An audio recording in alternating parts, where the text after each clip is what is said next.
Guys, Tutun সোনার জন্মদিন ছিল আগের সপ্তাহে, তোমরা জানোই। আর তুতুন সোনার মাসি একটা তুতুন সোনাকে গিফট দিচ্ছে। তুতুন মিমি দেখাও, ওর হাত থেকে বাটিটা রাখ। আরে পুতুলগুলো সরা ওর কাছ থেকে, তাহলে তো মিতিল ফোনটা সরিয়ে দাও তো বাবা। মিতিল, হ্যাঁ হ্যাঁ, মুসির ফোন দাঁড়া দাঁড়া করবো একটা একটা করে। আগে আগে গিফটটা দেখে দিস।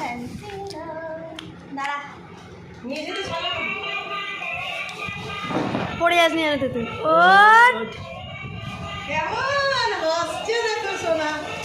এই বাপে নামিয়ে দে না।